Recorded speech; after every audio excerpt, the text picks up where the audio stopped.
मन को काबू करने का उपाय। महाराज जी, वैराग क्या होता है बेटे? वैराग ये होता है कि जिन चीज़ों में मन को भागने की बहुत आदत है, उन आदतों से उसको विरक्त कर दिया जाए।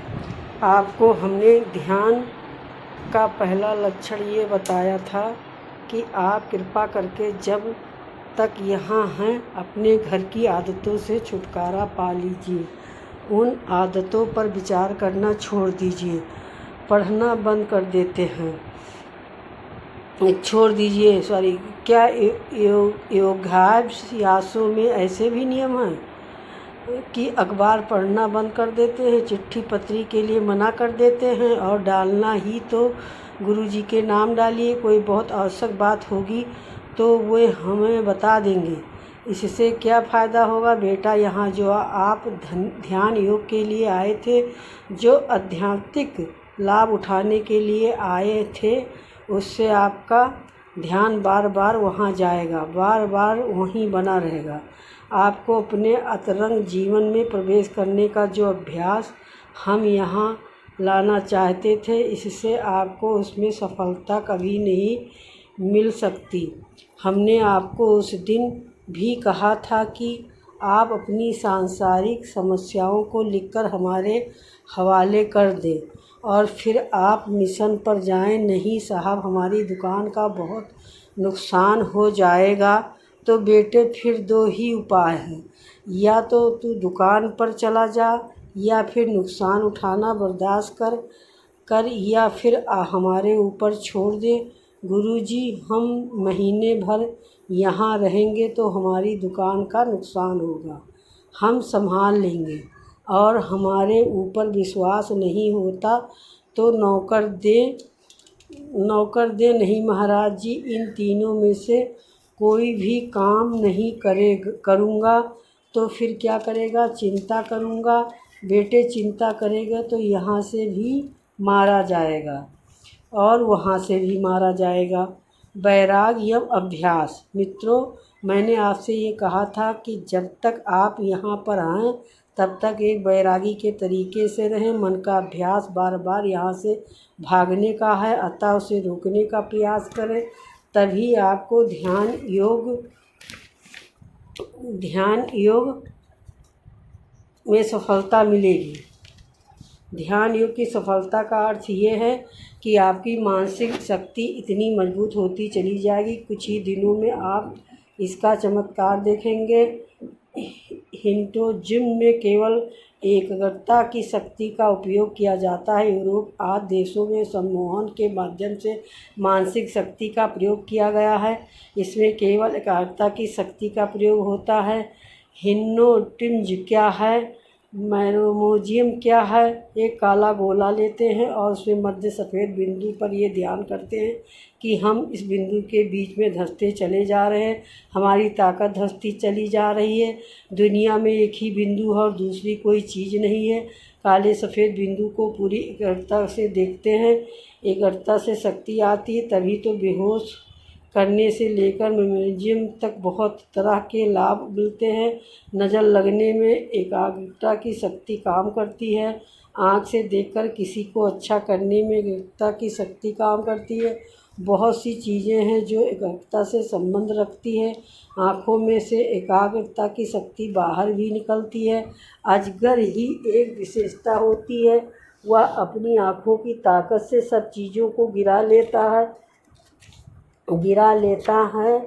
वो पेड़ के नीचे बैठा रहता है और सिर ऊपर की ओर करके पेड़ पर बैठा हुआ बंदर या पक्षी को एक टक देखता रहता। बंदर या पक्षी नीचे गिरता है और उसे वो निगल जाता है। इसी तरह शिकारी लोग शेर का शिकार करने के लिए दूर जंगल में बकरा बांध देते हैं। जब तक शेर की आवाज़ सुनाई देती है, गंध आती है, तब तक बकरा चिल्लाता है और जैसे ही शेर दिखाई देता है ऐसे चुपचाप खड़ा हो जाता है, मानो हाथ जोड़कर कह रहा हो कि आप मुझे खा लीजिए। बंदरों के बारे में यही सुना है कि बंदर जहाँ होता है वहीं का वहीं बैठा रहता है, ना भागता है ना भाग सकता और मारा जाता है। ये क्या चीज़ होती है?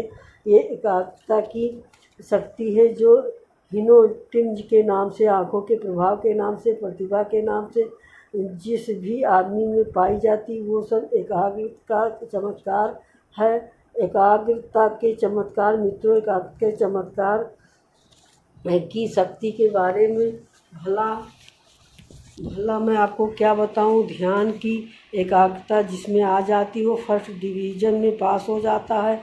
ये ध्यान की एकाग्रता कालिदास के पास थी, जो उनकी धरोहर थी। ध्यान की एकाग्रता विद्वानों के पास होती है। एकाग्रता से जब वो अपने मन को एक जगह इकट्ठा कर लेते हैं तो हजारों तरह के विचार चले आते हैं। साहित्यकारों से लेकर कलाकारों तक जितने भी दुनिया में सफल हुए वो ध्यान की पहली वाली कला, जिसमें हम एकाग्र कहते हैं, पकड़े हुए हैं। ये मन शक्ति को विकसित करने वाला पहला तरीका, पहला चरण है। सूक्ष्म में प्रवेश साथियों, दूसरा चरण उससे बहुत ऊंचा है। वो हमारे सूक्ष्म जगत में संबंधित है, जिसमें देवी देवताओं का भी निवास है, जिसमें हमारे भगवान का भी निवास है, जिसमें हमारे अंतरंग जीवन की क्षमताएं भरी पड़ी हैं, जिन्हें हम सिद्धियां कहते हैं। सभी एकाग्र शक्तियाँ से हस्तगत होती है। हमारे अंतरंग जीवन में खजाने भरे पड़े हैं। ध्यान के सहारे हम अपने भीतर प्रवेश करके उनको तलाश कर सकते हैं। ज़मीन से पानी तलाश करने वाले एक स्वामी जी माधवानंद जी, उन्होंने राजस्थान में जाकर बहुत जगह बताया था कि यहाँ गड्ढा खोदिए पानी मिलेगा। पंडित नेहरू से भी वो मिले थे और उन्होंने उन्हें जल विभाग के हाथ सुपुर्द कर दिया था। कहा था कि स्वामी जी को ले जाइए और जहाँ से पानी बताएं वहाँ पर ट्यूबवेल लगाइए, जिसमें राजस्थान में पानी मिल सकता है। उन्होंने बहुत से कुएं बनवाए थे। उन्होंने ज़मीन में गड्ढा गड़ा हुआ था। धन बताया था, नमक बताया था, अमुक चीज़ें अमुक जगह होना बताया था। मित्रों, ये क्या है? एकाग्रता की शक्ति। जब यही शक्ति बाहरी जीवन की प्रतीक होती है तो टेलीस्कोप की तरह से देखने में समर्थ हो जाती है। लेकिन जब हमारे अंतरंग जीवन में प्रवेश करती है तो सारे के सारे सूक्ष्म जगत में विद्यमान रहस्यों को खोल कर रख देती है, जिसमें देवी देवता भी शामिल होते हैं। चक्रों के रूप में देवता हमारे भीतर विद्यमान हैं। एक से बढ़िया चीज़ें हमारे भीतर विद्यमान हैं, जिनमें कुंडली भी शामिल है। और हमारे भीतर 2 ध्रुव है, एक उत्तरी ध्रुव और एक दक्षिणी ध्रुव। उत्तरी ध्रुव हमारा मस्तिष्क और जो शक्तियाँ का पुंज है, इसमें अनेक लोकांतर की चेतन शक्तियाँ भरी पड़ी हैं। दक्षिण ध्रुव हमारा मूल धार चक्र है। एक हमारा सिर वाला सहस्त्र चक्र उत्तरी ध्रुव है और मूलाधार दक्षिणी ध्रुव है। पृथ्वी का जो आंतरिक ताकत मिलती है वो उसके दोनों ध्रुवों से मिलती है। इसी तरह हमारे भीतर विद्यमान दोनों ध्रुव शक्तिशाली जनरेटर की तरह लगे हुए हैं। उनकी शक्ति के बारे में क्या कह सकता हूँ, किंतु ये दोनों सोए हुए पड़े हैं। सोई हुई चीज़ को ठीक करने के लिए क्या बाहरी शक्ति काम कर सकती है? नहीं कर सकती। हमारे भीतर कोई चीज़ प्रवेश नहीं कर सकती। इस स्थिति में मन को कहते हैं कि भागना मत और मरना भी मत, ये 2 काम मत करना। समाधि में मन चला भी जाता है। इस वाणी को सुनने के लिए बहुत बहुत धन्यवाद। आपने जो सब्सक्राइब करा उसको तहे दिल से धन्यवाद करती हूँ।